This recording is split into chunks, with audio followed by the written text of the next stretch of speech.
अच्छा, तो अगर कोई जैसे फर्स्ट ईयर स्टूडेंट है, तो अगर वो कोई बड़ी अच्छी कंपनी में प्लेसमेंट टारगेट कर रहा है फ्यूचर में, तो उसका रोड मैप क्या रहेगा? लाइक पूरे स्टेप्स क्या क्या रहने चाहिए so that he start preparing अभी से ही? ठीक है, सो बेसिकली फर्स्ट ईयर में जब स्टूडेंट्स आए हैं तो फर्स्ट ईयर के स्टूडेंट को सोसाइटीज़ ज्वाइन करनी चाहिए. सोसाइटीज़ एक्सपोजर देंगी, डेफिनेटली देंगी, बट सोसाइटीज़ में भी there is a limit.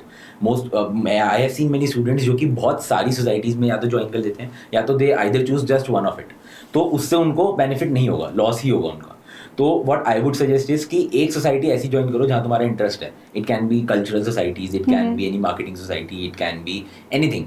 Other than that एक ऐसी सोसाइटी ज्वाइन करो जो कि स्किल तुम सीखना चाहते हो या फिर it is corporate related. If you are targeting placements, you can join the internship cell. If the internship cell takes first year students, you can join the placement cells if they take first year students in your college. तो इस तरीके के sales को join कर सकते हो जो कि आपको सॉफ्ट स्किल्स भी देंगे, हार्ड स्किल्स भी देंगे. क्योंकि अगर आप फर्स्ट ईयर से उस माइंडसेट में चले जाओगे ना, not completely, because first year में यू हैव टू एंजॉय, आपको एंजॉय करना है, एक्सपोजर लेना है, तो वो बाकी सोसाइटी से भी मिलेगा. तो अब बाकी सोसाइटीज कैसे ज्वाइन करनी है उसके लिए आपको कैसे पता चलेगा? तो best way is to talk to the alumnis of the college जो उस सोसाइटी में रह चुके हैं, कि उस सोसाइटी का कल्चर क्या था, वहाँ पे उनको क्या सीखने को मिला, कुछ सीखने को मिला भी या नहीं मिला. क्योंकि DU में जो कल्चर है, there are n number of societies in every college and not every society is giving benefit to the students. उससे कोई एड ऑन नहीं हो रहा उनके नॉलेज में.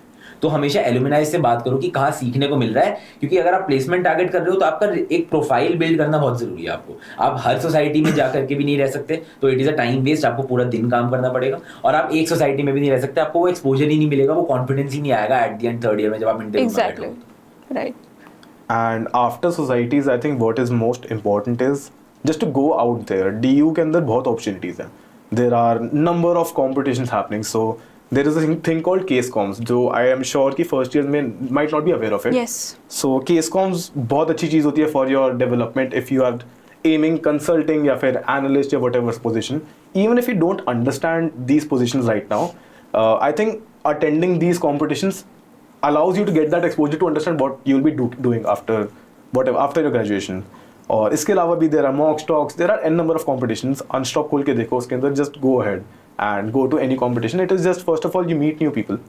Secondly, you get good exposure. Thirdly, it is fun. Why not? Just enjoy the culture, because it is something that is kind of exclusive to campuses like DU. Because if you're going to, let's say, Symbiosis, they also have these competitions, but you don't get to see so many people around you because they have only a few campuses there. So DU में तुम्हें benefit है, तो why not use that? And if we summarize the road map, अगर हम summarize करें तो first year में you enter, join societies, join clubs.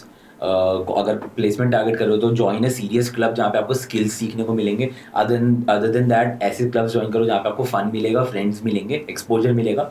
उसके बाद जब फर्स्ट ईयर में कंप्लीट आपने सोसाइटीज़ के साथ काम किया, अच्छे से एक्सपोजर ले लिया, सेकेंड ईयर में आई वुड सजेस्ट कि यू होल्ड पोजीशंस इन दो सोसाइटीज़.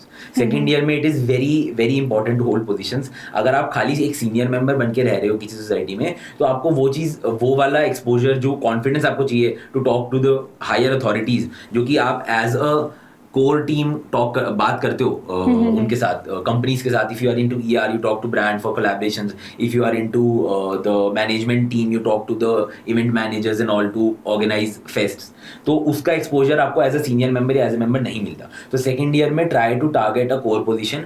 एंड थर्ड ईयर में it is my personal recommendation कि just either leave societies, because third year में you have to be serious about placements if you are targeting placements, or take just one society or take a position in a society जो कि आपको soft skills, hard skills दोनों दे रही है, और either it is a placement cell or it is an internship cell or a similar cell.